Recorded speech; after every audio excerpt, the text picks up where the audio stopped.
ఎప్పుడైనా సరే మీకు అప్పటికప్పుడు దోశలు తినాలనిపిస్తే ఇలా చేసేసుకోండి. మెత్తగా రుచిగా భలే ఉంటాయి. అది కూడా కేవలం 10 నిమిషాలు మనం ఈ దోశలను ప్రిపేర్ చేసేసుకోవచ్చు. ఇక ఇందులోకి నేను ఇన్స్టెంట్గా చట్నీని కూడా ప్రిపేర్ చేశానండి. ఈ రెండిటి కాంబినేషన్ చాలా బాగుంటుంది. తప్పకుండా ఒక్కసారి ట్రై చేయండి. ముందుగా మిక్సీ గిన్నె తీసుకొని అందులోకి 1 కప్పు బొంబాయి రవ్వను వేసుకోండి. పావు కప్పు దాకా అటుకులను వేసుకోండి. అలాగే మరొక పావు కప్పు గోధుమ పిండిని వేయండి. గోధుమ పిండి మనకి బైండింగ్కి సరిపోతుంది. అలాగే దోశలు మెత్తకడడానికి కూడా ఉపయోగపడుతుంది. ఇప్పుడు 1 స్పూన్ చక్కెరని, రుచికి సరిపడా ఉప్పు వేసి ఇదంతా మెత్తని పౌడర్ లాగా గ్రైండ్ చేయండి. చక్కెర వేసాం కదా తీయగుంటాయేమో అని ఏమి అనుకోకండి. చక్కెర వేయడం వల్ల మంచి రంగుతో వస్తాయి, రుచి కూడా మరింత పెరుగుతుంది. చూడండి, ఇలా మెత్తని పౌడర్ లాగా గ్రైండ్ చేసేసుకొని ఈ పౌడర్ అంతా ఒక బౌల్లోకి తీసేసుకోండి. ఏ కప్తో అయితే రవ్వ తీసుకున్నామో అదే కప్పుతో 1/2 కప్పు పెరుగును, 1 కప్పు నీళ్ళని వేసేసుకొని ఇదంతా బాగా కలిసేలా కలపండి. ఇలా కలిపేసేసాక ఇప్పుడు మరొక 1/2 కప్పు నీళ్ళని వేసేసుకొని మరొకసారి ఇదంతా కలపండి. మనం ఒకటేసారి ఎక్కువ వాటర్ వేసామనుకోండి, ఒక్కొక్కసారి లూజ్ అయిపోతూ ఉంటుంది. అందుకని ఫస్ట్ 1.5 కప్పు దాకా వేసేసుకొని తర్వాత మరొక 1/2 కప్పు పడితే వేసేసి ఇలా కలిపి మూత పెట్టి 10 నిమిషాల పాటు ఈ పిండిని పక్కన చేసుకోండి. ఈలోపు మనం చట్నీని గ్రైండ్ చేసుకుందాం. దానికోసం 1 కప్పు పచ్చి కొబ్బరి ముక్కల్ని, పావు కప్పు పుట్నాల పప్పు, అలాగే తినగలిగే కాని బట్టి పచ్చిమిర్చిని, చిన్న అల్లం ముక్కని, కొద్దిగా కొత్తిమీర తరుగు, అలాగే కొద్దిగా అంటే కొద్దిగా చింతపండు వేసేసుకొని రుచికి సరిపడా ఉప్పును వేసి తగినన్ని నీళ్ళు వేసుకొని మెత్తగా గ్రైండ్ చేసేసుకోవాలి. చూడండి, ఈ విధంగా మెత్తగా గ్రైండ్ చేసేసుకోండి.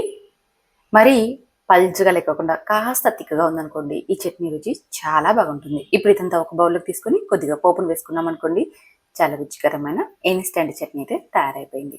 ఇది దోశ, ఇడ్లీ, చపాతీ, పూరి ఇలా అన్ని బ్రేక్ఫాస్ట్లోకి చాలా చాలా బాగుంటుంది. క్విక్గా ప్రిపేర్ చేసేసుకోవచ్చు. మరి మీరు ఒకసారి ట్రై చేయండి. ఇక ఈ లోపు చూడండి, పిండి అనేది మనకి బాగా సెట్ అయిపోయి ఉంటుంది. 10 నిమిషాలు పక్కన ఉంచుకున్నాం కదా, రవ్వ కూడా వాటర్ని అబ్జర్వ్ చేసుకొని బాగా సాఫ్ట్గా నానిపోయి ఉంటుంది.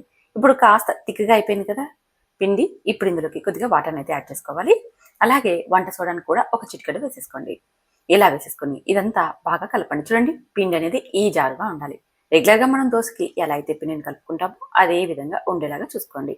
ఇప్పుడు స్టవ్ మీద దోశ పెనం పెట్టి బాగా వేడెక్కిన తర్వాత ఒక చుక్క నూనెను అప్లై చేసేసుకొని టిష్యూ పేపర్తో కానీ కాటన్ క్లాత్తో కానీ క్లీన్ చేసుకున్నాక ఒక గరిటె పిండిని వేసేసుకొని ఇది ఎంత వీలైతే అంత పలుచగా స్ప్రెడ్ చేయండి. చూడండి, ఇలా స్ప్రెడ్ చేసేటప్పుడు మంట లో ఫ్లేమ్లో పెట్టేసామనుకోండి, దోశ మనకి బాగా స్ప్రెడ్ అవుతుంది. తర్వాత మంటని మీడియం ఫ్లేమ్లోకి, హై ఫ్లేమ్లోకి అడ్జస్ట్ చేసుకుంటూ పైన పచ్చిదనం పోయేంత వరకు కాల్చండి. తర్వాత కొద్దిగా నూనెని చుట్టూతా మధ్యలోనూ అప్లై చేయండి. తర్వాత దోశని మరో సైడ్కి టర్న్ చేసేసుకొని మరొక 5 నిమిషాల పాటు లో ఫ్లేమ్లో కాల్చుకున్నామంటే అంతే, ఎంతో రుచికరమైన మెత్తటి దోశలు రెడీ అండి. చాలా చాలా టేస్టీగా ఉంటాయండి. ఇన్స్టెంట్గా చేసుకున్నా సరే ఈ దోశలు రుచి మాత్రం చాలా బాగుంటాయి. ఇక మనం ఇందులో చేసిన చట్నీ ఉంది కదండి, ఈ రెండింటి కాంబినేషన్ చాలా బాగుంటాయి.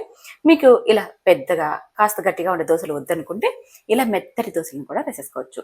నెక్స్ట్ టైం ఆయిల్ అప్లై చేయాల్సిన అవసరం లేదండి. కొద్దిగా నీళ్ళని చిలకరించేసేసుకొని క్లీన్ చేసేసుకొని దోశను ఇలా వేయండి. ఇలా కాస్త మందంగా వేసుకున్నాం అనుకోండి, సెట్ దోశలాగా చాలా మెత్తగా ఉంటాయండి. పండు ముసలి వాళ్ళు కూడా తినేయచ్చు అనమాట. మీరు కావాలంటే ఇలా మెత్తటి దోశలు వేసుకోవచ్చు, లేదా పల్చగా క్రిస్పీగా వేసుకోవచ్చు, లేదా పైన కొన్ని ఆనియన్స్ని, పచ్చిమిర్చిని కట్ చేసి వేసుకునైనా ఊతప్పం లాగా తయారు చేసేసుకోవచ్చు. చూసారు కదా, ఎంతో రుచికరమైన ఇన్స్టెంట్ బ్రేక్ఫాస్ట్ని మరి మీరు ట్రై చేసి మీకు ఎలా వచ్చిందో కామెంట్ చేయండి. నచ్చితే లైక్ చేసి ఛానల్ని ఫాలో అవ్వండి.